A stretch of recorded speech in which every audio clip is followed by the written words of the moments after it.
Olá a todos e todas, muito boa tarde. Sejam bem-vindos ao nosso curso de inglês, professores e alunos da Rede Estadual Paulista e também quem está assistindo pela televisão, pelo Facebook, pelo YouTube. Hoje nós estamos aqui para dar continuidade às nossas aulas e hoje a gente tem uma convidada especial que já esteve aqui em um dos encontros, é a professora Priscila Pires. Priscila, quer dar um oi para o pessoal? Olá, tudo bem? Gente, o nosso encontro de hoje, a gente tem um tema instigante. O tema da aula é sua pronúncia na trilha do ritmo e da rima. Então, a professora Priscila fez a nossa aula algumas semanas atrás e o pessoal gostou muito de trabalhar com a pronúncia. Então, a professora escolheu aqui essa temática de novo para a gente aprofundar. E eu queria convidar todos vocês que estão assistindo pelas redes sociais também e que têm um aplicativo, para acessar o aplicativo, para mandar suas dúvidas, os seus comentários e a gente construir a aula a partir do que vocês estão querendo, né? Então, a gente convida todo mundo a participar de verdade, tá bom? Queria também dar um oi aí para as moderadoras que estão aqui circulando pelas nossas salinhas aí no aplicativo, a Ana Paula, a Grazi e a Simone, que trabalham na Escola de Formação de Professores. Muito obrigada, meninas, pelo apoio. Bora lá, professora, preparada? Vamos lá, vamos começar. Então, tá bom. Bom, pessoal, hoje então, como a Ju falou, eu vou ter um foco em pronúncia, mas a gente vai ter um contexto. Então, esse contexto vai ser a gente também conhecer um pouco sobre poetas modernos, especialmente americanos, na aula de hoje.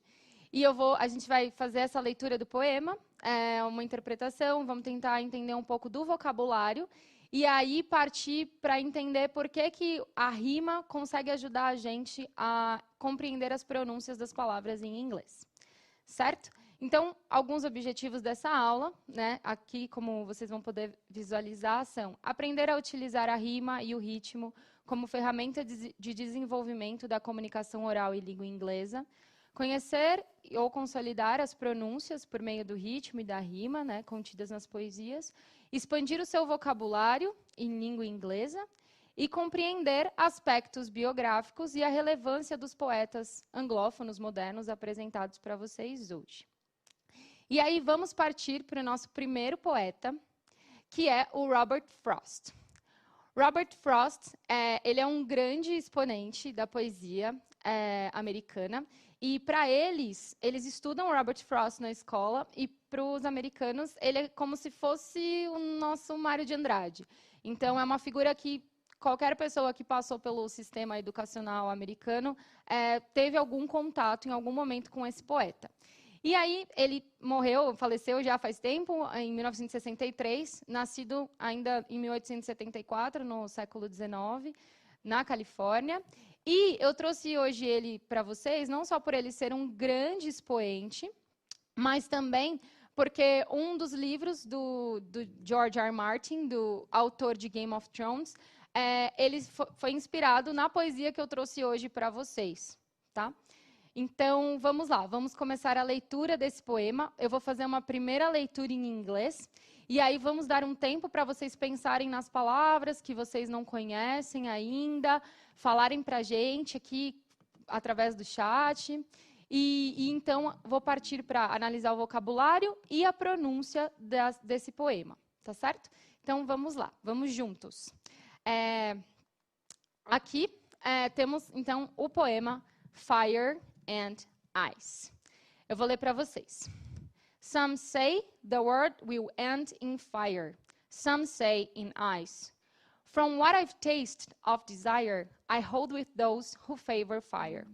But if it had to perish twice, I think I know enough of hate to know that for destruction ice is also great, and would suffice. Ok?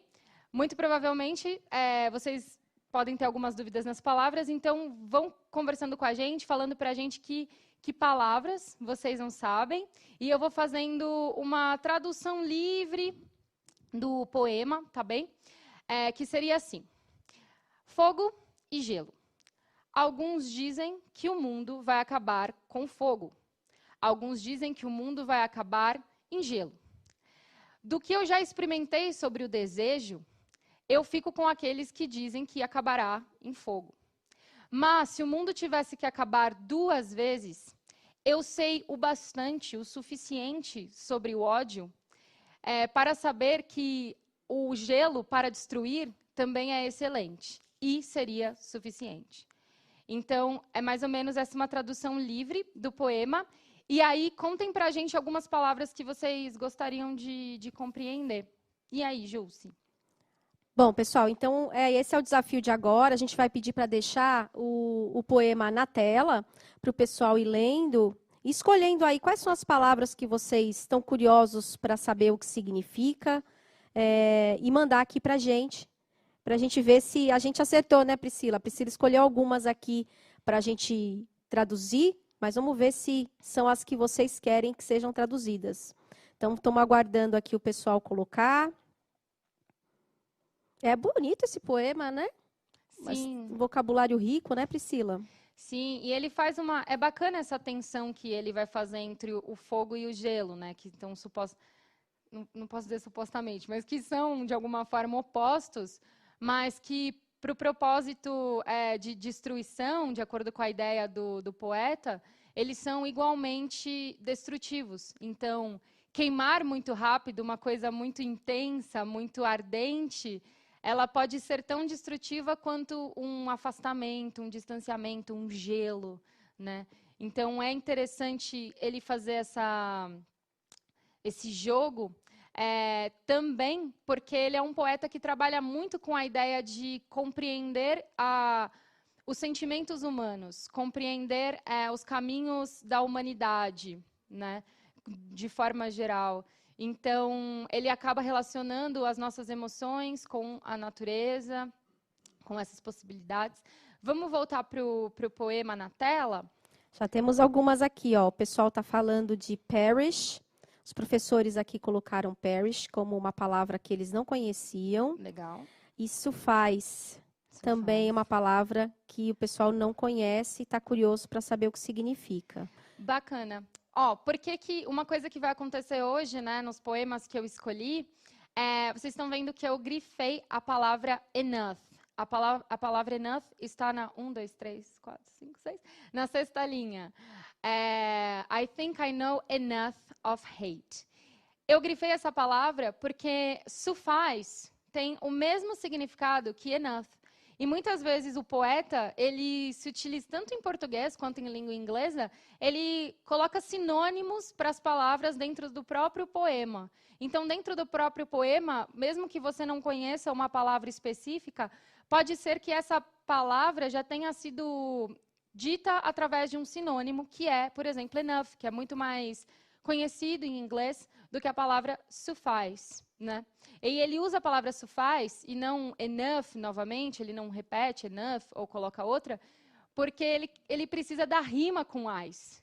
Mas, como é uma palavra que não é tão usada em inglês, ele coloca um sinônimo antes, para você entender o caminho que ele está fazendo, qual o caminho que ele está indo na reflexão sobre o fogo e sobre o gelo.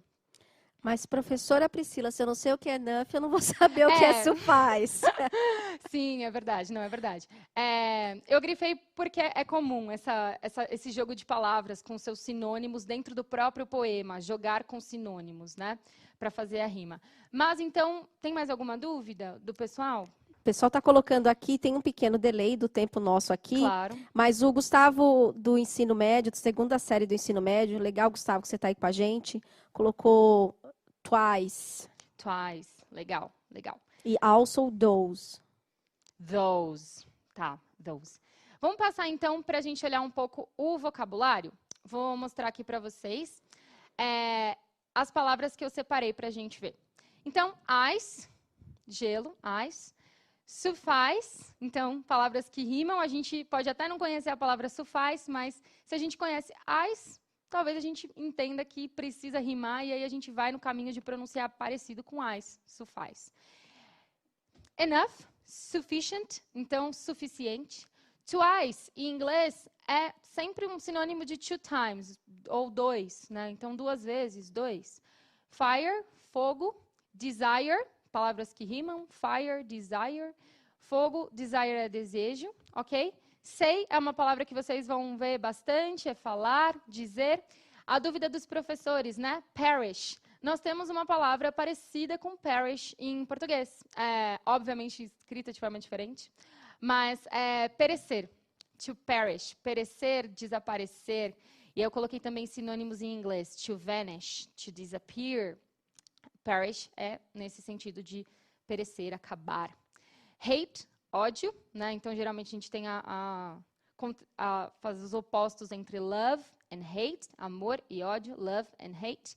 Great, de grandioso, rima com hate.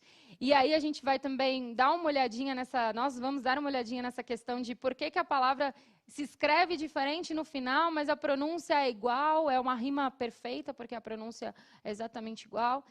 E, por último, eu coloquei o taste, porque pode ser que nem todo mundo também saiba o que é taste, que é provar, experimentar, sentir o gosto. Tem vários sites, hoje em dia, de culinária que colocam essa palavra taste em inglês, que é de provar. E aí está no passado, tasted, o final ed. Voltando aqui no poema, só para, então, a gente entender qual é, então, esse esquema de rimas. Fire, ice, desire, fire, twice, hate, ice, great, suffice. Se a gente for olhar pelas cores, então eu separei as cores, o azul é a mesma rima, e aí os laranjas são rima igual, e os verdes também. Então, se eu for ler assim, ficaria fire, desire, fire, hate, great, ice, suffice. Seria essa a ideia. Partindo aqui um pouco para a nossa pronúncia, eu coloquei, então, entre aspas, como que nós pronunciaríamos essas palavras, escrevendo no alfabeto que a gente já conhece, né, ortográfico, não fonético.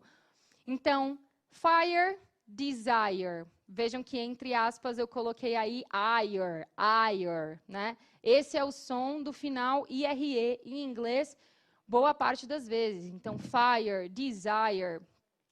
Depois, eu coloquei as rimas ice, suffice, twice. São rimas perfeitas.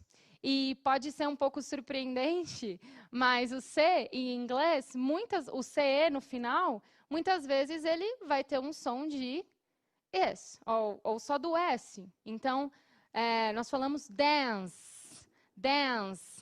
Não dizemos dance, no, that's not okay. Nós dizemos dance. Então, o CE no final, muitas vezes tem um som de S. E aí, vocês vão ver que o próprio ice, a gente não diz ice, no, we say ice. Suffice, de suficiente, né, como eu tinha falado lá no vocabulário. E twice, de 2 vezes, twice. 3 rimas perfeitas.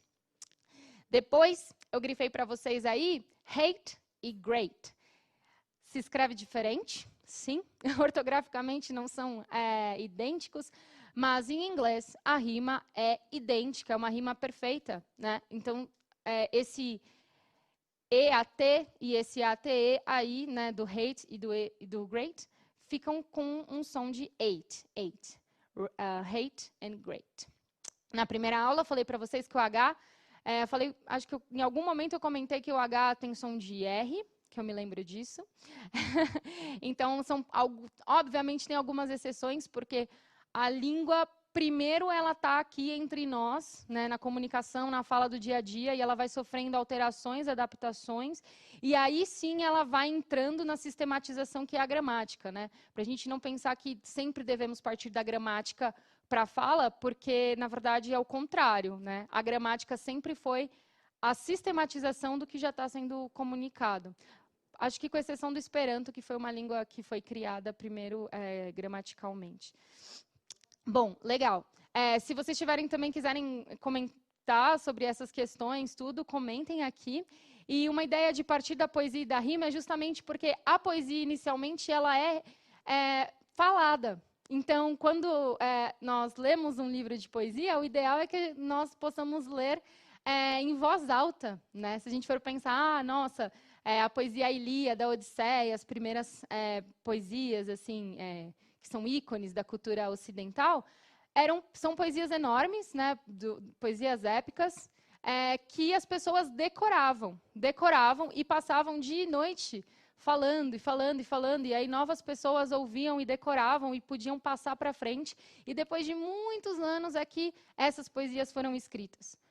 Então, é mais ou menos essa ideia que a gente tem de trabalhar a poesia, porque ela vem primeiro, ela está de acordo com a fala, né?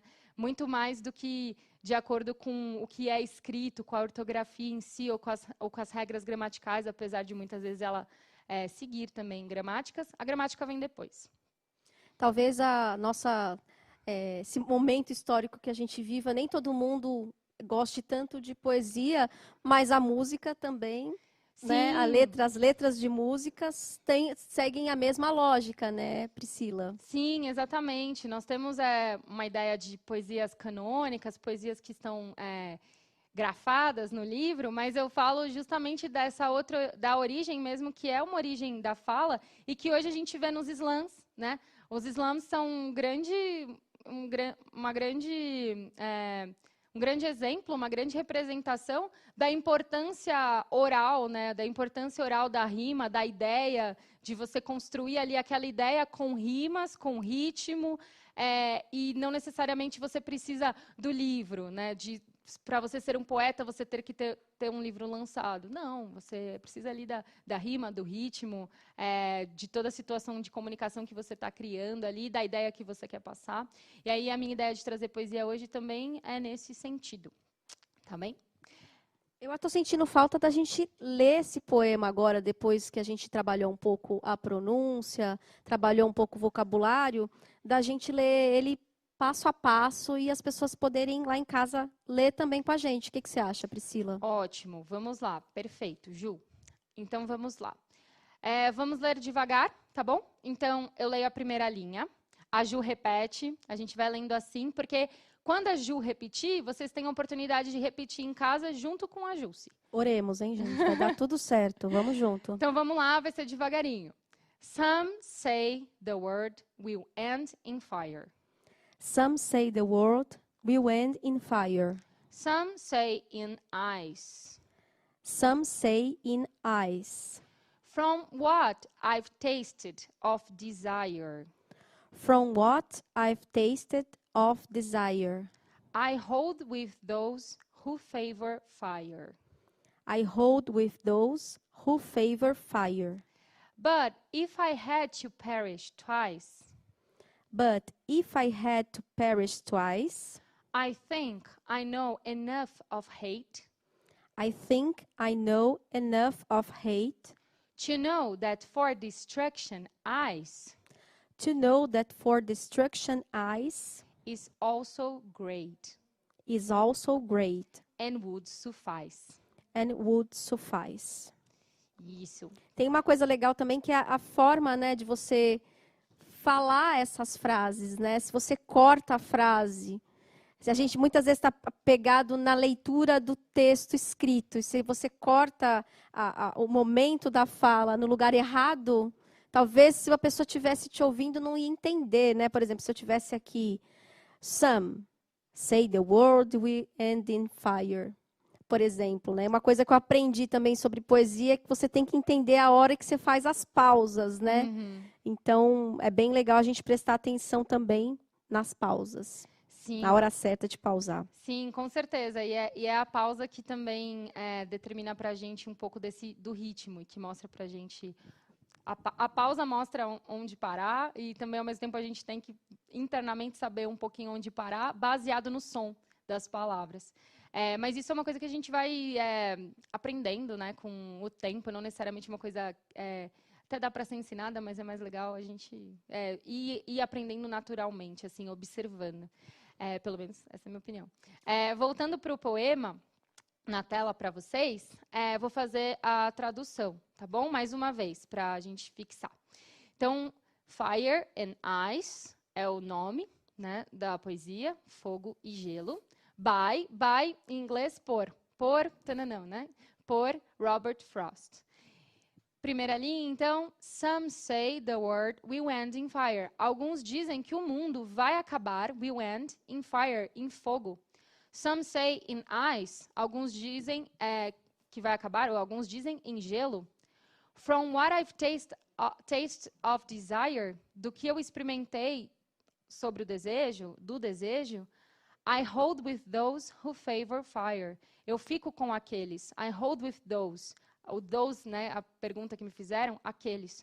I hold with those who favor fire. Aqueles que favorecem, aqueles que dizem que vai acabar em fogo. But if I had to perish twice, se o mundo, né, então ele usa it, se o mundo tivesse que perecer 2 vezes, I think I know enough of hate.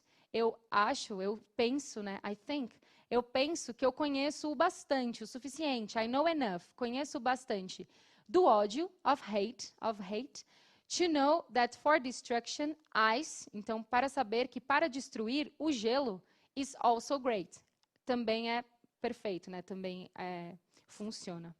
And would suffice, e seria suficiente. Would é o seria, esse tempo. Legal. E eu acho que uma coisa bacana também, né, Priscila? Quem não conhece todo esse vocabulário, está ali no 6º ano, 7º ano, ainda se apropriando um pouco mais da estrutura do inglês. Aqui, como a gente está focando também na pronúncia, não precisa ficar desesperado, né? Ele é um poema com um vocabulário um pouco mais complexo, né? Ele é rico de vocabulário. Mas não tem problema. Tenta focar agora com a gente na pronúncia, né? Nos sons, para você ir entendendo melhor essa parte da sonoridade da língua. Que muitas vezes, a gente falou aqui, né, em outras aulas, é uma coisa que às vezes a pessoa tem o inglês avançado, mas essa questão da pronúncia fica faltando.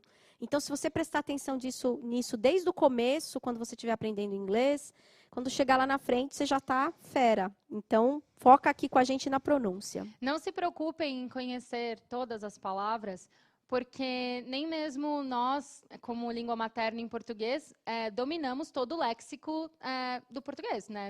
A gente não sabe todas as palavras que estão no dicionário e todas que surgem todo dia, né? Existem neologismos aí que vão surgindo e vão entrando no dicionário aos poucos. Nós não dominamos todo o léxico nem da nossa língua mãe, né? Então, a segunda língua ainda fica um pouco mais difícil, porque temos menos contato no cotidiano. E eu quero dar um exemplo de quando a gente é criança. Porque quando a gente é criança bem pequena, nós ouvimos as pessoas falando as palavras e nós aprendemos a falar essas palavras mesmo sem saber o significado delas. Então, muitas vezes, nós vamos ouvindo os adultos falando, vamos criando um repertório interno dessas palavras e, com o tempo, a gente aprende o significado delas. Com o tempo, a gente chega na escola, nossa, meu pai já falou essa palavra, ou meu responsável, né? Já ouvi alguém falando na rua. Já estava em você já conhecia a palavra mesmo antes de entender o significado dela. Então, esse convívio numa situação de comunicação, numa situação da fala, da oralidade, é importante, mesmo que num primeiro momento você não domine o sentido. Porque uma coisa eu digo para vocês, nós nunca vamos dominar todas as palavras, todos os significados, nem do português e nem do inglês. Então, fiquem tranquilos, tá? Vamos aprendendo aqui junto com a gente e vamos colocando isso no nosso repertório, porque vocês vão ver que quando aparecer num filme, quando aparecer em algum lugar, vocês podem acabar lembrando da palavra que a gente viu aqui, vocês podem acabar entendendo o significado através do contexto, tá? Então, fiquem com a gente, fiquem tranquilos sobre isso de querer dominar o sentido da palavra. Fiquem tranquilos, vamos conhecer elas primeiro. Certo. Eu tenho uns comentários aqui. A Suiane está aqui com a gente mais uma vez, já esteve em outras aulas. Ela está falando, você poderia trazer músicas? É uma dor para a gente não poder, muitas vezes, trazer música, pessoal. Vou explicar por quê. Porque tem questões de direitos autorais de letra de música e de música, que não é, muitas vezes, muito fácil da gente conseguir trazer, né? Mas a gente tem muito conteúdo na internet sobre letra de música, conteúdo de música, que a gente recomenda que vocês aprofundem. E, claro, a gente vai tentar aqui pedir autores de músicas, autorize a gente a trazer aqui as músicas também. A Isabelle falou, eu queria falar mais frases. E a gente vai ter mais poema aqui, então, Isabelle, fica com a gente que a gente vai trabalhar mais frases aqui também. E a professora Patrícia, tá? It's a pleasure to be here, né? É um prazer estar aqui. Para a gente também é um prazer. E o professor Maurício, excellent classes. Muito obrigada. Obrigada. Thanks. Bora lá? Bora lá, então. Vamos seguir. Fiquem tranquilos que esse não é o único poema de hoje. A gente vai ver bastante coisa ainda. O professor Marcos falou uma coisa importante. Teacher, explain the student what léxico is. É linguagem de professor, né?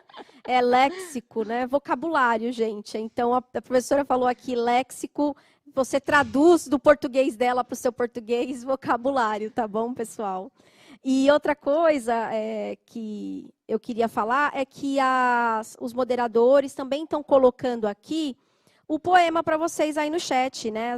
As meninas estão colando para que vocês tenham esse poema aí e façam esse exercício de ler, de reler esse poema, e sempre pensando nas pronúncias aqui das rimas. As rimas ajudam a gente a aprender a pronúncia, beleza? Bora? Bora, então. Vamos continuar, pessoal. Bom, vamos voltar, então, para a nossa apresentação. Falar um pouco sobre outras palavras que não estão no poema, mas que rimam com as palavras que estão no poema, para nós conhecermos ainda mais palavras que rimam, aprender as pronúncias delas. Então, vamos lá, vamos voltar para a apresentação. Eu coloquei fire, desire, então esse final ire. Quais outras palavras têm, então, uma rima perfeita? Uma rima, né, a rima trabalha com o som, muito mais do que com a ortografia, na verdade. Então, admire, wire, strier, liar, prior. Então, vejam que, nossa, olha, tudo bem, o final IER, Priscila, eu já tinha entendido que era o final ire. Mas, poxa vida, strier, liar, prior e... O prior, né, termina com IOR e o liar com IAR. Mas sim, pessoal, as palavras não tem uma justificativa específica para elas serem palavras que se escrevem diferente, né? Isso é uma coisa histórica, ela vai mudando historicamente. Então, um dia branco foi blanco, né, que vem de blanc. Um dia foi assim aqui no Brasil, mas hoje é branco com R e um dia foi com L. Então, as coisas vão mudando, isso obviamente é um processo super longo. Então, apenas confiem que essas palavras, apesar de se escreverem diferentes, não ter uma razão para elas serem escritas assim, não foi algo pensado, calculado, elas se pronunciam de maneira idêntica. Tá bem? Voltando às nossas rimas. Ju, quer falar alguma coisa? Acho que a gente podia pronunciar as palavras, né? Vamos lá? Vamos juntas. Admire. Admire. Wire. Wire. Strier. Strier. Liar. Liar. Prior. Prior. Yes. Muito bem. Então, ela colocou entre aspas ali wire para a gente lembrar, tá, gente? Mas só uma colinha para a gente lembrar como pronuncia essas palavras. Perfeito. Aí, lembrando que, então, agora vamos para a rima do eyes. Eyes, suffice, twice, que são as 3 palavras que rimam, que estão no poema. Quais outras palavras, então, rimam com elas? Prize, nice, paradise, edelweiss. Edelweiss é essa florzinha que eu coloquei aí para vocês. É um tipo de flor, que se chama Edelweiss, e ele tem uma rima, né, perfeita com eyes, suffice, twice, e vamos repetir, né, Ju? Então, vamos lá. Prize, Prize, nice, nice, paradise, paradise, Edelweiss. Edelweiss. Lembrando, então vou aqui para escrever para vocês que a gente tá escrito assim. Mas nós falamos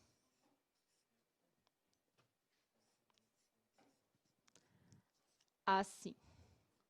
Paradise. Ok? Ok. E Edelweiss é uma palavra, acho que não é uma palavra de origem inglesa, né? Acho que é uma palavra de outra origem, mas tudo bem. Serve aí como vocabulário também, né? Isso, eu coloquei só para... tá vendo aqui, então, paradise se escreve, então, ortograficamente, o final ISE, Mas a pronúncia paradise, nós falamos assim. A mesma coisa, então, que nós vimos com twice. Eu coloquei o edelweiss, pessoal, não porque é uma palavra que vocês vão usar, mas para vocês não ficarem apegados à ortografia. Essa aula é muito para mostrar que a gente não pode ficar tão apegado a como se escreve para pronunciar, né? Então, twice. O final, eyes. Né? Dessa forma. E aí nós temos eyes, que é eyes. Ok? E vou colocar aqui como um exemplo, para a gente não esquecer, que a palavra dance, que é muito usada, nós vamos pronunciar. Não é rima, tá? Aqui não é a rima, mas é só para vocês lembrarem que o C vai ter som de S, e o C aqui também tem som de S em todas essas situações. Aqui não dá. Vou fazer aqui um risquinho. Ok? Gente, já peço desculpa porque a minha letra não é tão boa mesmo. Então é dance. Dance. Dance. Nós falamos dance. Dance. Dance. Ok. Muito bem. Vamos voltar para a nossa apresentação, então, novamente. Então, as últimas, né, para a gente rimar, é hate e great, que a rima é o final eight. Então, quais palavras rimam com hate e great? Eight, o 8, número 8. Skate, vocês conhecem, igual em português. Wait, de esperar, e wait, de pesar. Né? São palavras, wait e wait, inclusive, são a mesma pronúncia. E elas são todas, então, palavras que não são escritas iguais. Vocês estão vendo que elas não escrevem de forma igual, mas elas têm uma rima perfeita. Elas são faladas, o final delas é falado de forma idêntica. Então, vamos repetir. Vamos começar do hate. Hate. Hate. Great. Great. Eight. Eight. Skate. Skate. Wait. Wait. E wait. Wait. Yes, it's the same pronunciation. Yeah. Muito bem, muito bem. Então, agora vamos seguir para o nosso próximo tópico, para a nossa próxima poeta, né? Então, vimos o Robert Frost, então conhecemos um pouquinho do Robert Frost, da importância dele, vimos um pouco sobre um poema que foi inspiração para um dos livros de Game of Thrones, o poema foi inspiração para o título do livro, para o livro em si.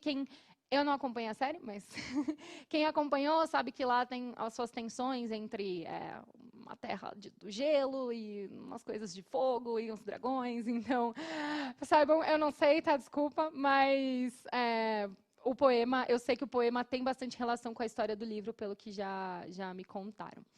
E foi inspirado no Robert Frost, no poeta que a gente acabou de ver. E aprendeu a pronunciar as palavras do poema. Então, agora vamos passar para a nossa próxima poeta. Essa poeta foi a Emily Dickinson. Ela também é uma poeta americana, certo? Ela nasceu em Massachusetts, no estado de Massachusetts. E essa foto, eu trouxe uma curiosidade para contar para vocês, que essa foto é uma foto de daguerreótipo, vocês não precisam, né, não vamos entrar nesse quesito, só para vocês saberem, por isso que ela parece meio estranha, é que ela não era impressa em papel, ela era impressa em um outro material. E ela tirou essa foto com 16 anos, tiraram essa foto dela, e ela odiou essa foto. Então, como a Emily Dickinson escrevia muitas cartas, ela tinha um diário, ela deixava registrado, né, as intenções delas, as coisas que aconteciam no dia a dia dela. E quando ela tirou essa foto, ela não gostou. Só que é a foto de domínio público, é a foto mais usada dela, a foto mais conhecida dela. Porque na época não era como hoje, que a gente pode tirar foto com o celular a qualquer momento, né? Precisava chamar uma pessoa que vinha na sua casa, montava um cenário, ou que você ia até a pessoa, tirava foto. Era muito caro, então as pessoas tinham uma foto na vida só, né? Uma, duas. Quem ainda tinha dinheiro, sim, tinha uma ou duas fotos na vida.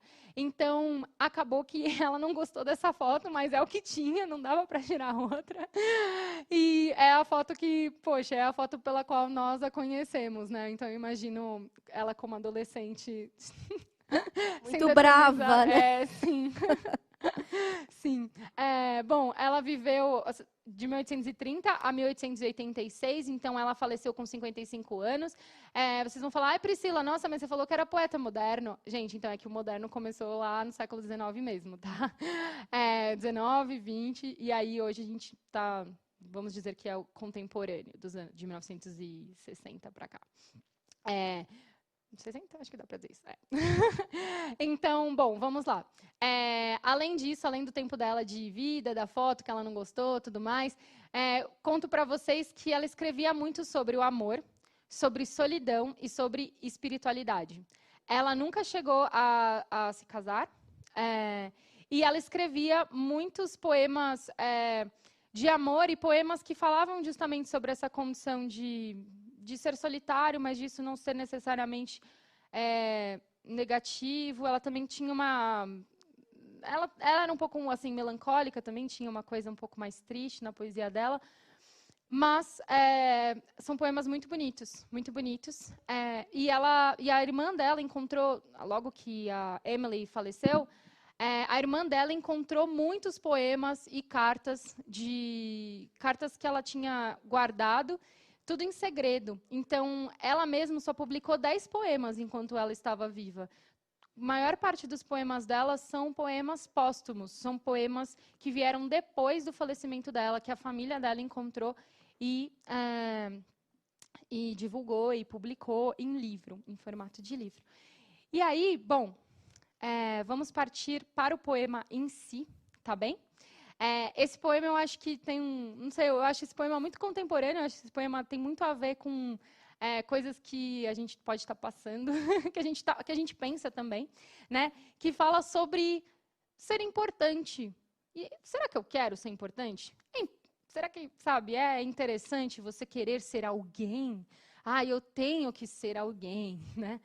Eu preciso ser reconhecido. E aí ela vai fazer uma brincadeira com essa ideia, né? Porque mesmo naquela época, acho que é uma coisa humana a gente querer ser famoso, ter reconhecimento em alguma área do nosso trabalho, da nossa vida, ou jogar futebol melhor, ou, não sei, ser o melhor de tal brincadeira. A gente tem um pouco isso, né? E ela tá justamente falando para a gente, será mesmo? Será que não é mais legal, de repente, a gente não ficar tão preocupado com isso? E aí, vamos lá para o poema, então. O título do poema é I'm Nobody. Eu não sou ninguém. I'm nobody. Eu não sou ninguém. Who are you? Quem é você? Então, vamos lá. A primeira linha do poema é o título. Então, I'm nobody. Who are you? Então, eu não sou ninguém. Quem é você? Are you nobody too? Você é um ninguém também? Then there is a pair of us. Então, nós somos dois. Don't tell. Não diga, não conte para ninguém. Don't tell. They'd advertise. Eles contariam para o mundo que a gente existe. You know, você sabe. How dreary to be somebody. Quão esquisito, quão ousado demais, em excesso, é ser alguém. How public. Quão público, como um sapo, like a frog. To tell one's name. The livelong June. Então, quão público é como um sapo falar o nome de alguém, ter um nome reconhecido, tão lento, tão eterno quanto um mês de junho muito longo, e contar o seu nome, né, to an admiring bog, para um público admirado, um charco admirável, assim, admirado. É um poema que tem uma tradução talvez um pouco mais difícil, mas eu vou então passar um pouco da ideia do poema, que é pensar justamente o que o sapo faz. Então, ela está falando, eu sou ninguém, você também é ninguém, que legal, então nós somos dois ninguéms. Mas não sai por aí contando, não. Não conta para as pessoas que a gente é ninguém, porque eles, they'd, então ela fala they'd, eles contariam, divulgariam para todo mundo quem a gente é.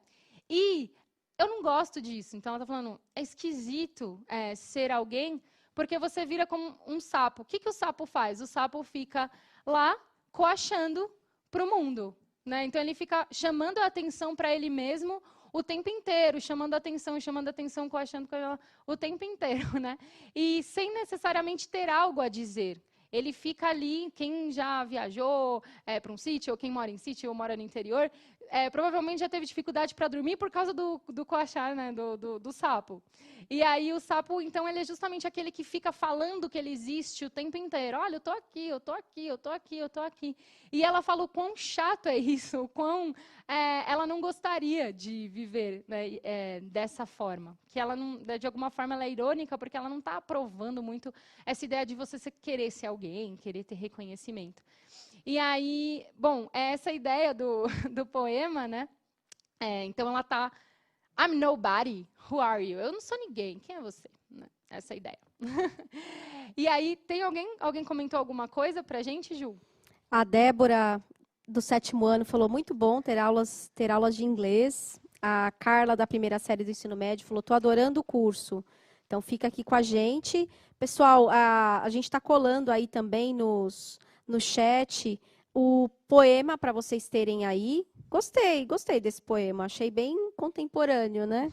Essa coisa da gente querer, né, o tempo inteiro achar que tem que ser reconhecido, né? E muitas vezes tem mais gente que fala, né? Do que necessariamente tem alguma utilidade, né? Acho que é um pouco uma provocação para a gente pensar, né? Sim, eu acho que é uma provocação bacana pensar que na época da Emily não tinha Instagram, não dava nem para tirar outra foto se você não gostasse da foto que tiraram de você, que deu errado, né? E aí é interessante que hoje a gente se preocupa muito com a nossa imagem, em ser reconhecido, em receber curtidas ou em ser compartilhado, algo assim. E a Emily Dickinson, ela nunca quis isso, né? Então, acho que esse poema fala um pouco dessa situação onde ela não achava tão legal assim você estar na boca do povo, né? Então, ser falado, todo mundo conhecer seu nome, etc. Tanto que ela nunca parou para, de fato, querer publicar os poemas dela. Ela fez tudo isso escondido ao longo da vida. E hoje, ironicamente, o nome dela é muito reconhecido, é um grande exponente. Justo ela que não queria essa atenção para ela. Ela vivia e existia não pela imagem, mas ela existia por ser quem ela era, porque ela gostava de quem ela era, do que ela fazia, do que ela vivia. Ela não precisava ficar divulgando isso, contando para todo mundo, mostrando o quanto ela era uma poeta maravilhosa, né? E tanto que isso veio depois do falecimento dela, e não era uma coisa que em vida ela se preocupava. Ela queria ser nobody, ela queria ser uma pessoa que ninguém conhece, ela queria ser uma estranha na rua. Porque isso era uma situação que ela gostava, assim, para ela era bacana você poder fazer o que você quiser e os outros não estarem notando, de repente, você. Aí eu queria perguntar para o pessoal, se puder deixar o poema na tela, perguntar para o pessoal se tem alguma palavra, da mesma forma que a gente fez no outro, tem alguma palavra aí que vocês estão curiosos para saber o que significa? Alguma coisa que vocês não conhecem? Embora a Priscila tenha feito uma tradução livre, talvez a palavra, né, tenha passado aí. Se vocês quiserem colocar, para a gente também dar um foco na palavra, acho que pode ser. Enquanto o pessoal coloca, vamos ler juntas? Vamos ler juntas, então. I'm nobody, who are you? I'm nobody. Who are you? Are you nobody too? Are you nobody too? Then there is a pair of us. Then there is a pair of us. Don't tell. Don't tell. They'd advertise, you know. They'd advertise, you know. How dreary to be somebody. How dreary to be somebody. How public, like a frog. How public, like a frog. To tell one's name, the livelong June. To tell one's name, the livelong June. To an admiring bog. To an admiring bog. Isso. Essa é a parte que... exatamente. Essa parte final é a parte que ela é mais crítica, porque ela fala justamente quão público é ser alguém. Igual um sapo. Falar o nome de alguém, ser conhecido, falarem o seu nome, como se fosse um mês de junho eterno. Essa ideia do mês de junho eterno é uma ideia que as pessoas pesquisam. Por que ela tinha especificamente com o mês de junho? Existe uma pesquisa na área assim, da poesia, pensando justamente por que junho seria esse live long, por que para ela junho era tão eterno. Se fosse em português, a gente falaria agosto, né? É agosto, mês que tem 90 dias. Então, seria mais ou menos isso. A gente falaria, the live long August. Então, agosto que não acaba nunca, junho que não acaba nunca. O nome nome da pessoa que não acaba nunca param de falar dessa pessoa. E no fim ela ainda fala ser público para uma plateia no charco. Charco é uma área encharcada, é onde o sapo vive. Então ela está falando que as pessoas públicas, está comparando as pessoas públicas com um sapo, falando para uma plateia no meio do pântano, numa área alagada, então num lugar que não é um lugar confortável, que não é um lugar legal, de fato, você estar, de repente. Não para os humanos. Olá, pessoal. Tem alguns comentários aqui. As palavras que geraram curiosidade mesmo foi o dreary. Então, falei certo, professora? Dreary. Dreary, livelong e bog. Live long. Live long. Eu falei errado, tá vendo, gente? A louca. Live Live long Ok. e bog. E aí tem uns outros comentários aqui. O Rafael tá falando que ele gosta de junho. Festa junina que não teve, né? Ai, sim, poxa. É verdade, né? Para quem entrar na escola, o mês de junho é ótimo, porque aí a festa junina ocupa metade da quinzena das aulas, né? Uma delícia. Sim. Muita festa, muita organização, né? Sim. O Guilherme também perguntou o que significa bog, se você puder só amarrar para a gente aqui. A Carla, do segunda série do ensino médio, também está aí, estava aí pensando no dreary. Ah, legal. Eu nunca tinha ouvido essa palavra, dreary. How dreary. Tá, vamos lá. Vamos para, então, o nosso vocabulário. O dreary não está aí, mas daqui a pouquinho eu falo. Então, nobody é a mesma coisa que no one. Ninguém. No one, nobody é exatamente o mesmo significado. Se vocês virem escrito por aí, souberem nobody e não souberem no one, é igual. Somebody, someone, é a mesma coisa que alguém, né? Ser alguém. Frog, então, tentei colocar aí a possibilidade em inglês, um pequeno anfíbio com a pele molhada, né, tudo mais, mas é um sapo, é um frog. E o bog é justamente where the frog lives. Então, não tem uma outra definição que é o charco, área alagada. Esse é o bog. É uma área... Lagoa, você não teve infância, a musiquinha do sapo mora na lagoa? O sapo mora na lagoa. Poxa, a lagoa eu acho que é maior, né? Não, essa referência é ótima. É porque ela não falou especificamente lake, algo assim, né? Aí, mas é verdade. É uma pocinha. Ele mora na lagoa, é isso mesmo. Então, o bog seria dizer para a área das pessoas da lagoa, assim, em volta. Ou dos outros animais, né? Porque tá falando do frog. Advertise, bom, propaganda em inglês é advertisement. Então, propaganda e advertise, to advertise, é o verbo que é promover, chamar atenção para algo, divulgar, anunciar, advertise, é um verbo. E live long é um longo tempo, um tempo, né, duradouro aí. How dreary. Ok, pessoal, no meu nervosismo, eu esqueci um pouquinho o que é dreary, mas se eu não me engano, how dreary um pouco, tem essa ideia de um ousado, mas de forma negativa, né? Quão arrogante. Tem uma ideia de quão arrogante é você ser alguém. How dreary, né?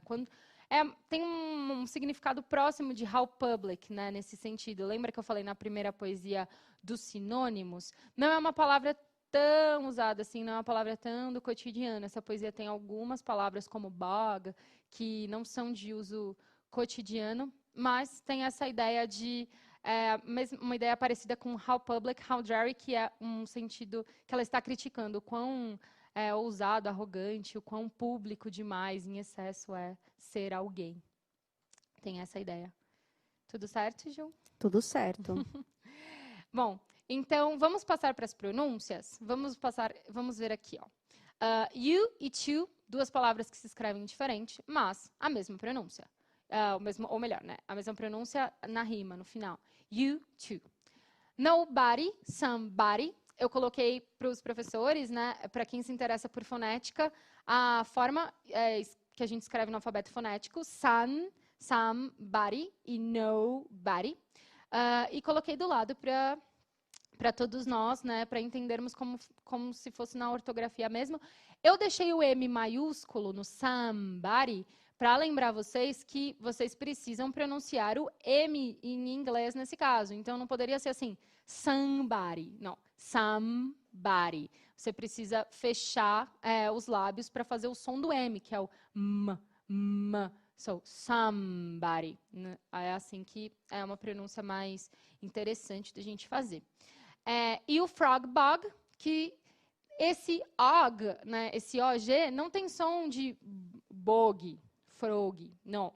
Tem um som de um A, né? É um A, até tentei representar como um A com acento circunflexo. Então, só seria assim, frog, bog, Então, é entre o O e o A, né? Não é o A e não é o ou O, é A. Seria uma coisa assim. Então, frog, bog. Essas seriam as pronúncias ideais. E pra gente acho que é um desafio, porque não tem esse som em português. Tem Não tem. frog, Não tem. bog. Em português não tem, justamente. Muito bem. Bom. Vamos pronunciar aí para o pessoal treinar? Vamos então. Eu acho que a gente pode fazer a pronúncia aqui onde tem as rimas. Pode ser? Boa. Então, vamos ler palavras que não estão no poema, mas que têm as rimas.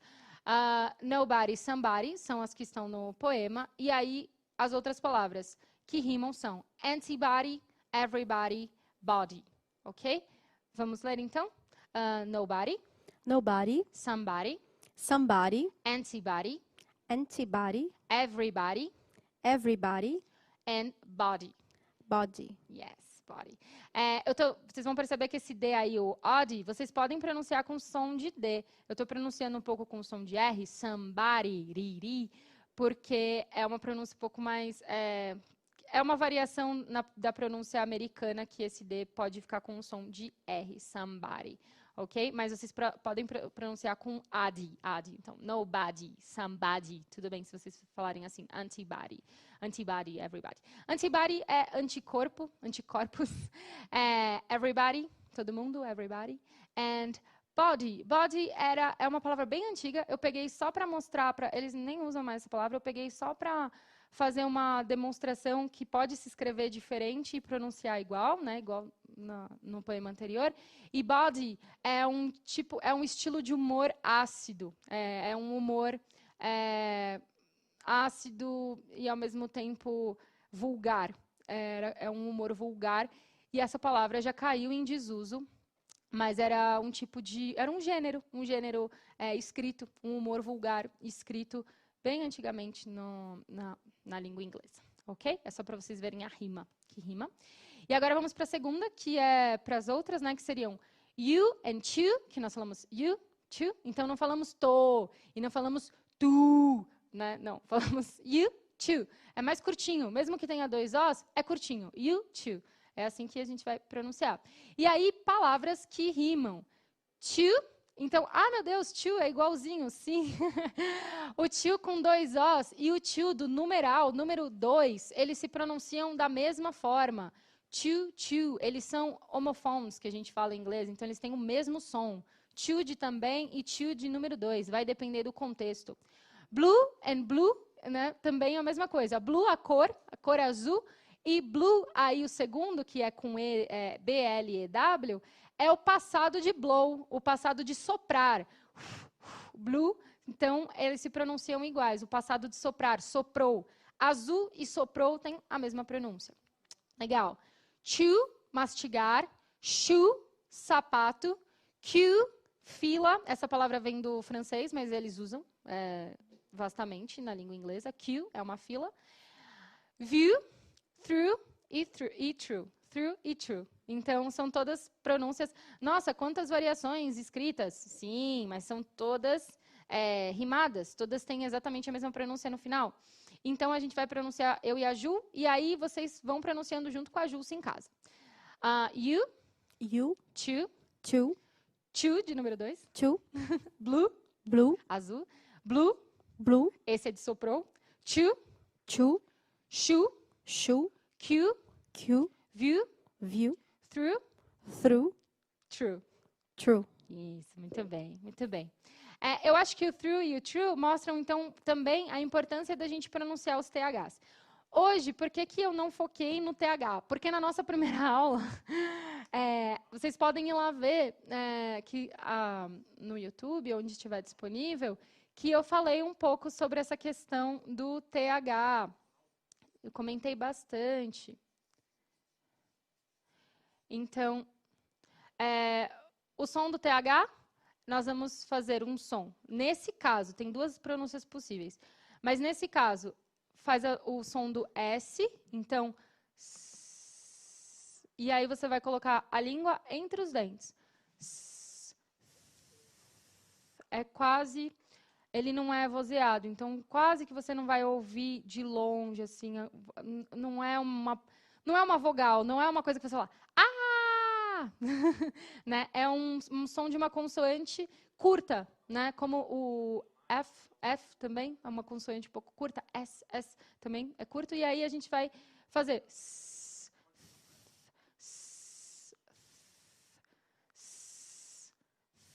E a gente faz isso para falar o through. É um sopro, a gente vai falar como se fosse um sopro com a língua entre os dentes. Through. E aí, aqui é true. Aqui sim tem o som do T. True. Through. Parece igual?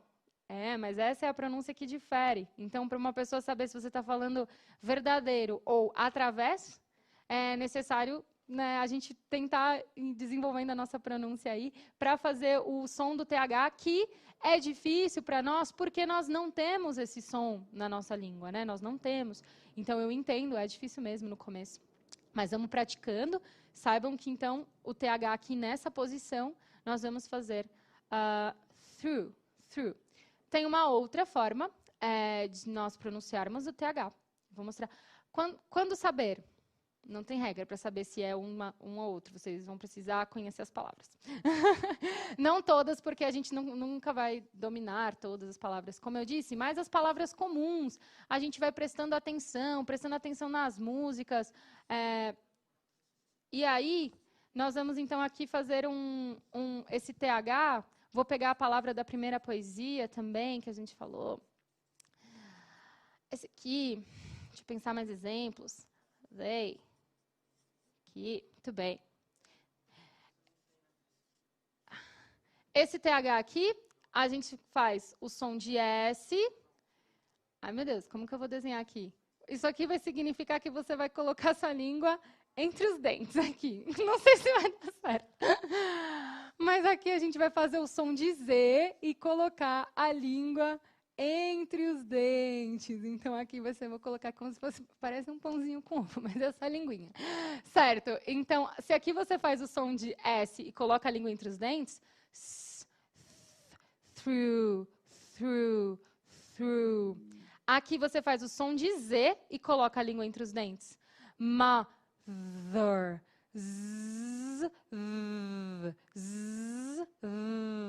Mother, father, those, the, they. Ah, mas eu sempre falei they. Tudo bem, só que aí a gente tem uma outra palavra que se pronuncia day, que é de dia. O TH, ele quase parece o D, né? Mas ele não tem som de D. O que tem som de D mesmo é o they. Aqui tem som de they. Faz o Z, e aí coloca a língua entre os dentes. Um faz o S com a língua entre os dentes, through, e um faz o Z com a língua entre os dentes, né? Então, they, through, the, seria isso. Mother, father. Essa é a ideia. Você acha interessante a gente repetir essas palavras? Bora lá, vamos repetir. Então, vamos repetir essas palavras, pessoal? Esse aqui eu não vou focar hoje tanto, porque foi o da primeira aula. Na primeira aula que eu dei aqui, nós falamos bastante sobre essa pronúncia, mas é para recapitular, que é importante. Então, vamos lá. Through. True. Yes. Opa, falei errado, desculpa. Through. Yes. True. Isso, esse tem som de T. True. Mother. Father. Those. The. The. They. They. Day. Isso, é diferente. No começo fica um pouco exagerado, né? Quando a gente está querendo aprender, né? Esse the, ele fica um pouco exagerado, mas depois ele vai assentando, né? Ele vai ficando mais natural. Isso, até na primeira aula o pessoal comentou, nossa, mas para fazer esse aqui eu tô cuspindo. Mas no começo é porque a gente está tentando fazer o som sair muito forte. Não precisa, ele é um som sutil mesmo. Ele não tem uma projeção igual fazer uma vogal.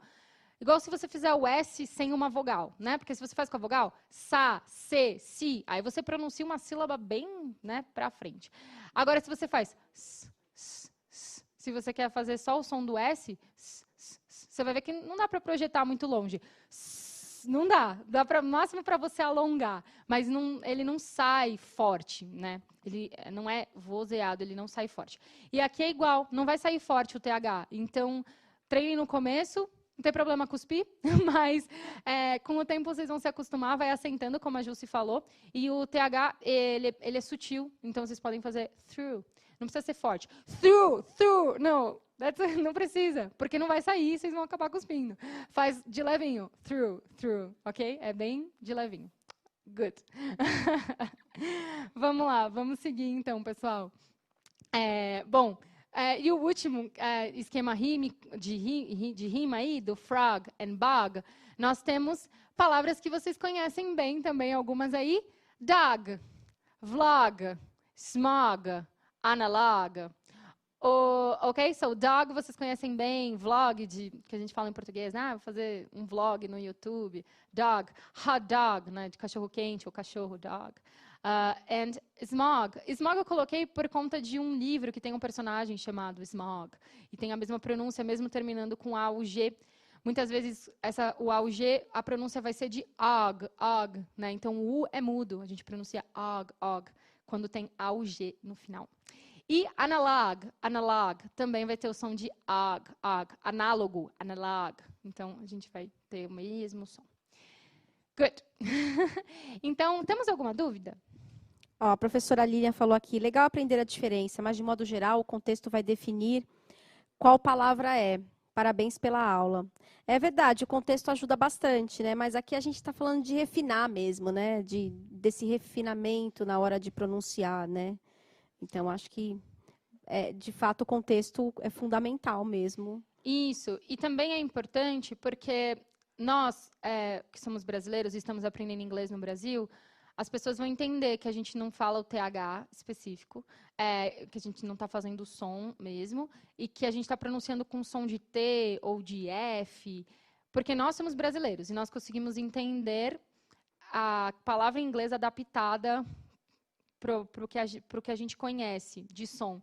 Mas, se você quiser conversar, por exemplo, com uma pessoa do Nepal, que não tem a mesma referência que você, do TH poder ter som de F, que ele pode soar como um S ou um Z mesmo, sem a pessoa estar pronunciando o th ou the, fica mais difícil a comunicação, porque a gente entende, mas eles têm uma outra referência do que falar na própria língua deles. Então, o TH é o que define também uma boa comunicação, uma comunicação efetiva com pessoas que não falam a língua mãe que você fala, que não tem a referência de que TH pode ter som de... que se tiver som de F, tudo bem, ou que se tiver som de T, tudo bem. Para outros lugares, são sons realmente diferentes, né? E diferencia na comunicação, pode ter mais problemas de comunicação. Mas, no início, é óbvio, gente, o importante é a gente se comunicar. Hoje eu estou focando em pronúncia justamente para a gente perceber que tem outras, que tem formas diferentes do que a gente aprendeu de uma forma um pouco assim, vou falar true mesmo, vou falar true, deixa eu pensar aqui num exemplo, through the day, então ao longo do dia, falar through the day, pode parecer que eu estou falando um dia verdadeiro, ou meio gramaticalmente incorreto. Mas, para uma pessoa de fora, pode parecer. Para uma pessoa daqui, a pessoa vai entender. Through the day, true the day. Que a pessoa está querendo dizer através do dia.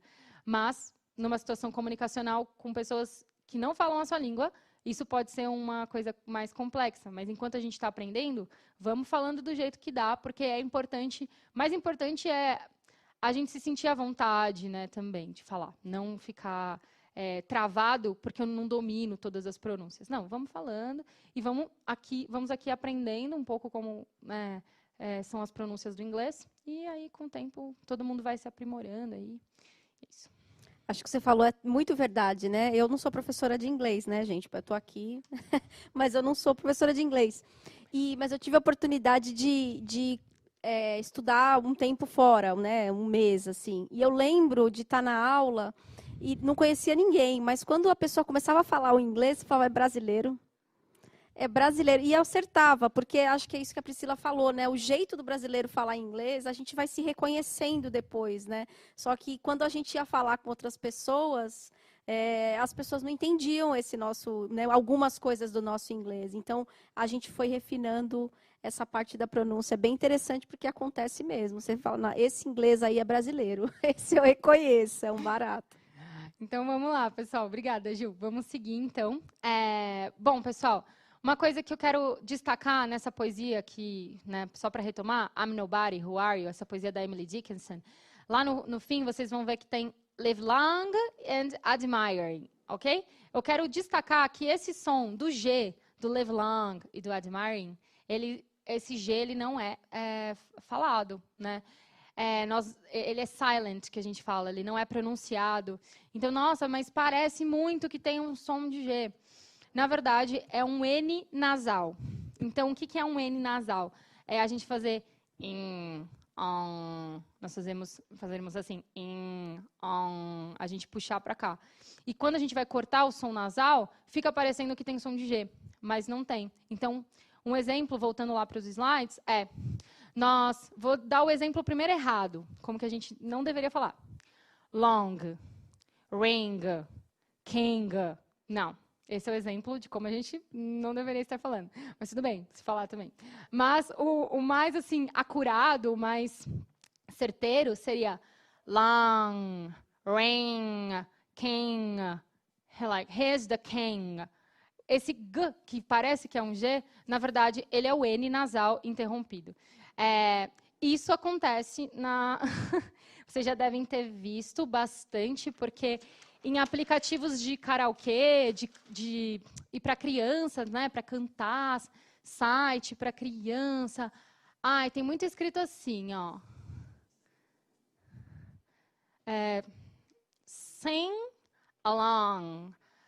Mas a gente vai falar, sing along. Não. Sing, nasal, N nasal, G mudo. Sing along. A gente vai falar dessa forma, tá? O G é mudo, ok? Então, se eu quero dizer que eu estou cantando, I am, eu digo assim, I am singing, I'm singing, I'm singing. Tá vendo como esse N parece que tem um G na junção? I am singing, singing, porque ele é nasal, não é sing-in. Esse é o N não nasal. Esse é o N que a gente tem em português. Agora, o N nasal é sing-in. Então, a gente puxa aqui e não pronuncia o G. Podem reparar nas músicas, tá? Quando vocês forem... Qualquer música que tenha o final ING, as palavras, podem reparar. Em geral, o G não vai ser pronunciado, a não ser que algum sotaque específico de alguma região, mas o N é nasal. Se vocês forem olhar no dicionário, Cambridge, Oxford, no Merriam-Webster, pode olhar qualquer dicionário, o N é nasal, o G é mudo. Ok? E aí, para a gente consolidar essa pronúncia, para a gente trabalhar ela, eu trouxe, então, uma nursery rhyme. Uma nursery rhyme seria um canto de criança, que as crianças costumam cantar, aprender na escola, né? E aí, vocês vão reconhecer a melodia, porque é parecida com uma que a gente tem em português. Então, eu vou cantar para vocês, e aí reparem no ING, que eu coloquei aí no final, que eu não vou pronunciar. E que eu vou fazer a pronúncia do N nasal, e que é assim que os americanos vão cantar, ou os britânicos. Are you sleeping, brother John, brother John? Morning bells are ringing, ding, ding, dong, ding, ding, dong. Então, o G Não pronuncia. Eu cantei meio rápido aqui no nervosismo, mas vamos então cantar devagarinho. A Ju canta comigo? Agora vai. Então, vamos lá. Para fazer a tradução, né, para lembrar da tradução, seria assim: você está dormindo? Você está dormindo, irmão John? Irmão John? Os sinos da manhã já estão tocando, din, din, dong, né? Essa seria a tradução dessa nursery rhyme. Então, Na versão brasileira é polegares onde estão. Aqui estão. ou Frere Jacques, né? Frère Jacques, em francês. Bom, vamos lá. Então, vamos. Como a gente vai cantar devagar? Vamos tentar. Are you sleeping? Are you sleeping? Brother John, Brother John. Morning bells are ringing, morning bells are ringing. Ding, ding, dong. Ding, ding, dong. Ficou bonito, gostei. Ficou. Pessoal, canta com a gente. Vergonha alheia, todo mundo junto agora. Aqui no estúdio tem um monte de gente, ninguém cantou.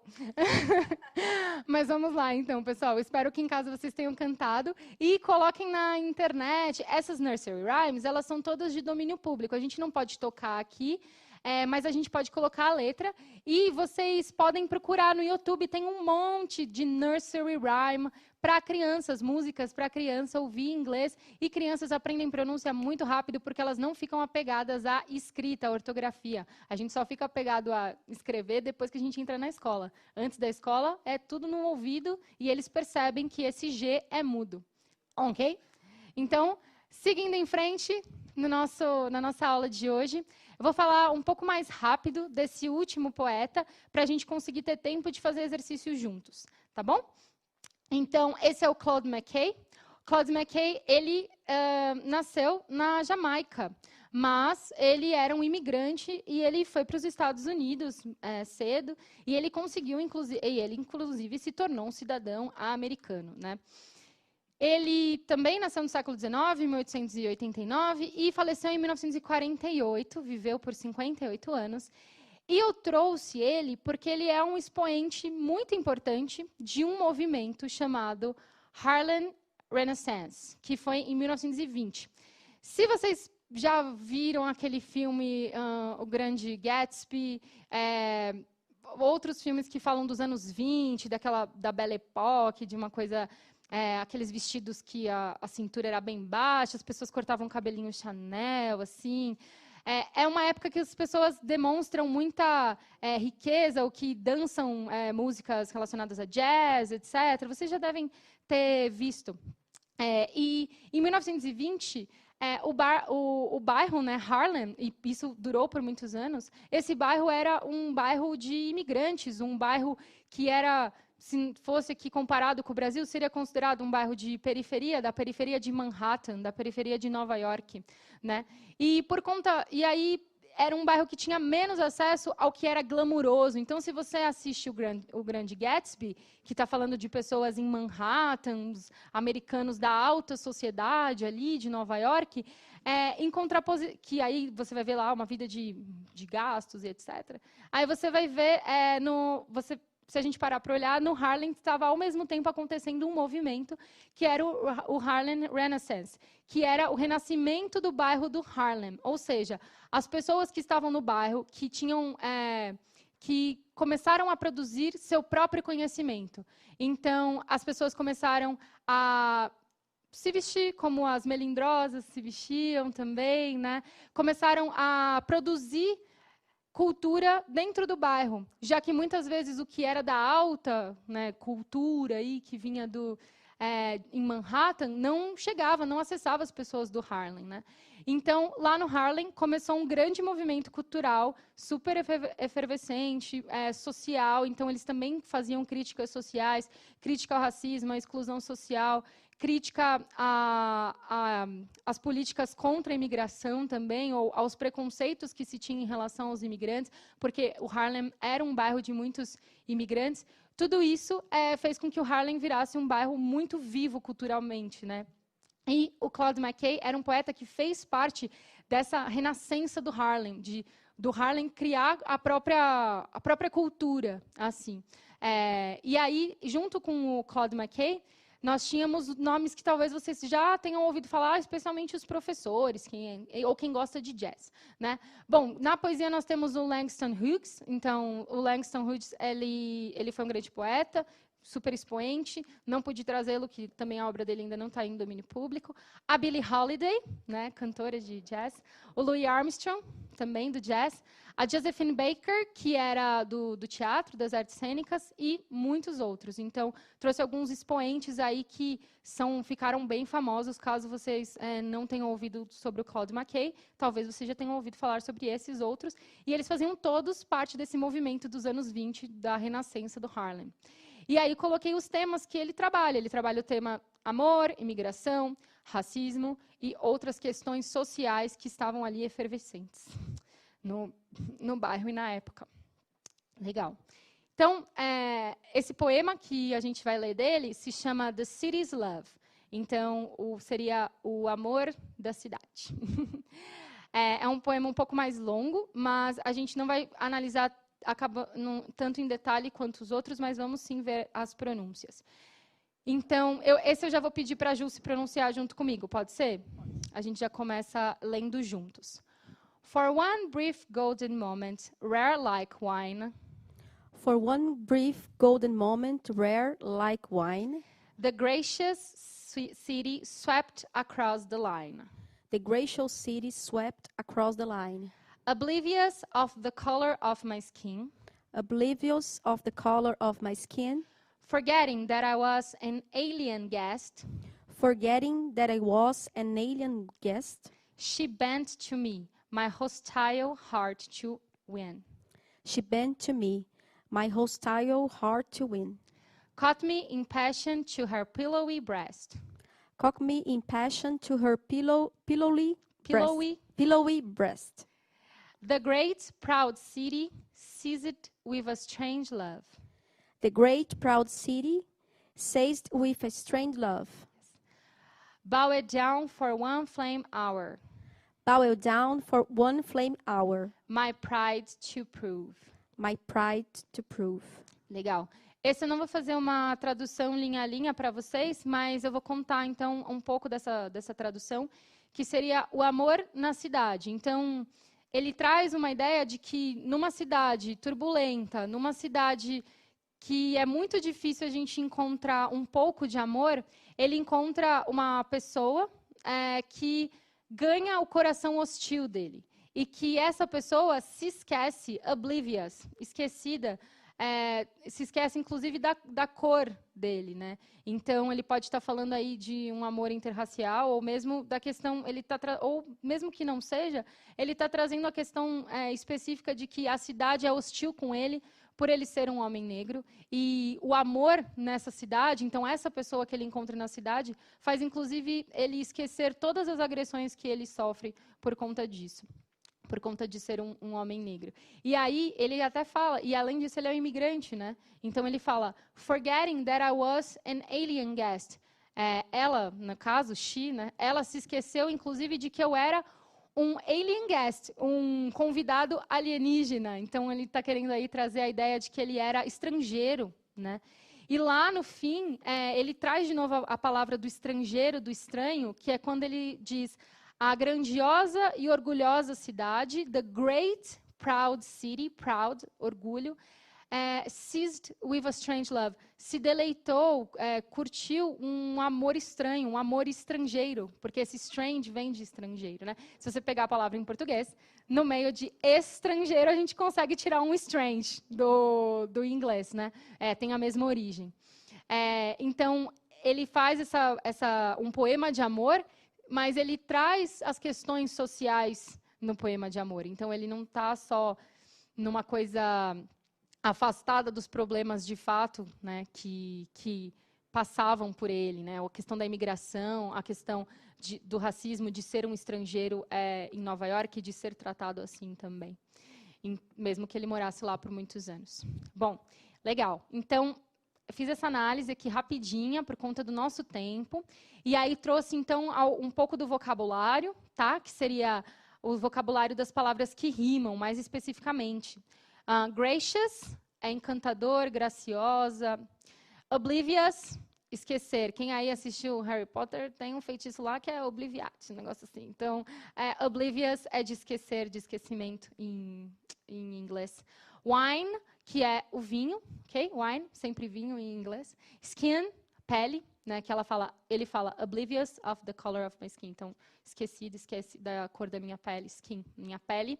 Win, ganhar. Pride é um noun, porque voltando lá no poema, rapidinho, só para mostrar, ele vai falar pride em algum que a cidade, que ele em si foi colocado, o orgulho dele foi posto à prova. Então, última linha, pride, my pride to prove. Então, meu orgulho colocado à prova. E antes, ele traz proud, que é a cidade é orgulhosa. E embaixo ele traz o orgulho dele. Então, no vocabulário, eu coloquei as duas palavras. Eu coloquei tanto a palavra pride, que é o adjetivo, que é o noun, que é o substantivo, pride, e o proud, que é o adjetivo. Então, I'm a proud person, eu sou uma pessoa orgulhosa. Ou I have pride, eu tenho orgulho. Então, é a mesma palavra, só que em funções diferentes. Breast, que é a parte frontal aqui, peitoral humana, então peito. No poema ele diz que ela o abraça ele e coloca ele no peito, nesse abraço. E guest, que é de convidado, convidar. E alien, que eu já falei, que é a mesma coisa que estrangeiro, que você não precisa usar só para dizer alienígena, você pode usar para estrangeiro também, tudo que é estrangeiro. Sobre as rimas, então temos line and wine, ok? Vamos repetir, Ju? Line. Line. Wine. Wine. Gracious. Gracious. Oblivious. Oblivious. Guest. Guest. Breast. Breast. Great. Skin and win. Aqui no S, eu trouxe um detalhe. Speaking as is not saying is. Então, nós não dizemos skin, como se fossem duas sílabas. Nós fazemos scan, scan, scan. Nós fazemos o S, scan, scan, scan. É assim, a gente não faz is, a gente não adiciona uma vogal. Prove and love, eu coloquei aí que apesar deles trazerem ao mesmo final a palavra, não rima. E isso faz parte do poema também. O prove e o love serem iguais, mas não rimarem. Nós dizemos prove, com som mais de U, e o outro love, o love, com um som de A. E alien and strange, ok. Não vamos repetir, porque vamos passar, tudo bem? Algumas palavras que rimam aí com line and wine, então essa sim a gente pode repetir, ok? Nine. Sunshine. Sunshine. Online. Online. Sign. Frankenstein. Eu trouxe o nome do Frankenstein para vocês verem que ortograficamente não importa o final. Às vezes as palavras vão rimar, elas vão ser pronunciadas iguais. Gracious and oblivious. O final, yes. Então, vamos repetir. Obvious. Spacious. Vivacious. Furious. Courageous. E eu coloquei aí depois generous e autonomous, que é mais ou menos, porque não é yes, né? É us. Mas para a gente saber que a gente não fala ios, vivacios, espacios. Não, yes. Tem um som de A, esse O, o S em inglês. Em geral, som de IAS. Obvious, spacious, vivacious. Tem mais som de A do que de OU, ok? Não é o A perfeito do português, não é A, mas é um yes. Ok? Guest and breast. Então, palavras que super são usadas. Best. Ju? Best. Test. West. Aí, ó, é bom, eu coloquei essas justamente porque SS ou SED em inglês, quando tiver o ED junto com S, pronuncia com o som de ST. Então, elas são, o final é est. Best. Test, voltando lá, messed, expressed. Nós falamos com som de T no final, expressed. Elas rimam perfeitamente com guest e breast, por mais que no final seja escrito com ED. Então, a gente não fala expressed, messed, não. Messed, expressed. Então, som de T no final. Great. Então, para a gente fazer um nosso encerramento aqui da aula para ver se vocês aprenderam um pouquinho, se a gente conseguiu trocar um pouquinho de conhecimento aqui com vocês, vamos fazer exercícios de rima. Vamos encontrar, então, a palavra que rima com a que eu dei. Por exemplo, eu coloquei aí, which word rhymes with fire? Então, vocês vão ter que encontrar qual palavra rima com fogo, com fire. E aí eu coloquei uma imagem, e as imagens elas vão ajudar vocês a descobrirem, tá bom? Então, como a gente tem pouco tempo, vamos dar aí 1 minutinho para vocês responderem, para saber o que vocês responderam, e aí eu dou a resposta certa, e nós fazemos os outros exercícios. Tá certo, então vamos dar esse minutinho. Enquanto o pessoal vai respondendo aí no chat, tem um comentário do Denner falando que I love my city also, né? Então, ele gosta da cidade dele também. Uhum. E a Cristiane, do 7º ano, falou que o skin me lembrou skincare. Exatamente, perfeito. E é isso, então, nós vamos conhecendo as palavras aos poucos e ouvindo elas, e depois a gente entende o sentido. É assim. No processo natural, primeiro a gente aprende ouvindo, fala, e depois a escrita. Mas, muitas vezes, para aprender outra língua, vira um processo artificial, onde a gente começa na ortografia. E aí, o inglês é um problema, porque a ortografia é totalmente diferente da pronúncia, muitas vezes. Assim como no francês também, dessa forma. Bom, os professores já estão respondendo aqui, os alunos a gente está olhando aqui. O B, liar. B, liar? Yes, perfect. Então, que bacana, assim. So, liar. Por que não é as outras? Porque a primeira... Então, a gente tem que achar o fire, final, ire. Então, a gente tem que achar essa pronúncia. A pronúncia do A é air. Então, não rima com ire. A pronúncia do C é eyes. Não rima com ire, do fire. A que rima é liar, fire. Muito bem. Vamos para o próximo? Vamos, só comentando aqui os alunos também, tá? Vários alunos responderam que é o liar. Perfeito, eu fico muito feliz. E vocês vão ver que é muito legal, que já que a gente não pode trabalhar com música, né? Vocês vão, ouvindo aqui, vendo os poemas e tudo mais, vocês vão perceber nas músicas. Vão lá, escuta a música, aprende as rimas da música, canta junto, para vocês verem o quanto isso ajuda vocês na pronúncia e no aprendizado de vocabulário. Eu mesma aprendi inglês inicialmente ouvindo muita música.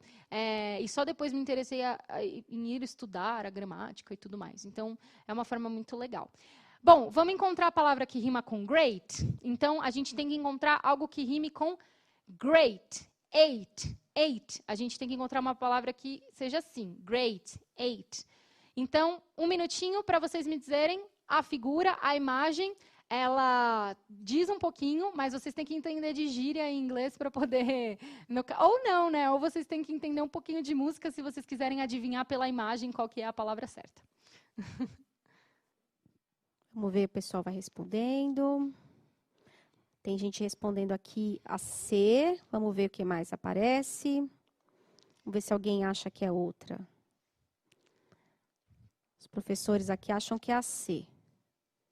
E aí, professor, é a C mesmo? Bacana, pessoal. É a C mesmo. Muito bem, eu estou contente.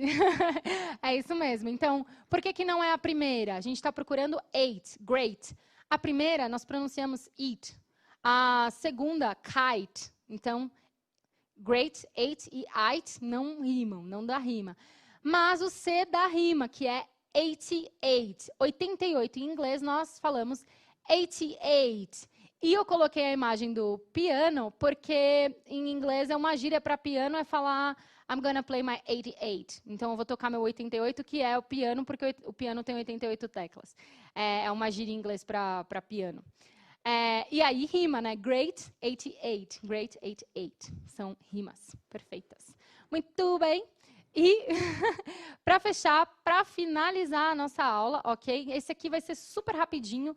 É um desafio. A imagem também tem a ver com a resposta. Por que tem 2 palavras? Porque essas 2 palavras se pronunciam exatamente igual. Então, one and one são a mesma pronúncia, só para vocês saberem, ok? Todas essas se pronunciam da mesma forma. Ah, eu ganhei no videogame, won. Eu sou o número 1, won. É exatamente a mesma pronúncia. Se escrevem diferentes, mas são exatamente homofônicos, né? São iguais na pronúncia. Temos alguma resposta? Para rimar com you, you. Acho que esse daí você vai ter que já passar a colinha pro pessoal. Estamos nos nossos minutinhos, segundinhos finais. Yes, tá bom. Então, you, a rima que daria seria blue, né? You blue. É a rima perfeita para nós. Muito bem. Pessoal, muito grata por estar aqui, né? Por essa aula. Espero que vocês tenham gostado. Essa apresentação vai estar disponível, né, Ju? Isso, vai estar disponível lá onde a gente deixa os materiais do Centro de Mídias. A gente criou uma pastinha do sábado lá. Então, assistam também no YouTube as aulas anteriores, quem não viu. Acessem os materiais e fiquem com a gente. Semana que vem a gente volta, tá bom? Um abraço, gente. Tchau. Tchau, tchau. Obrigada.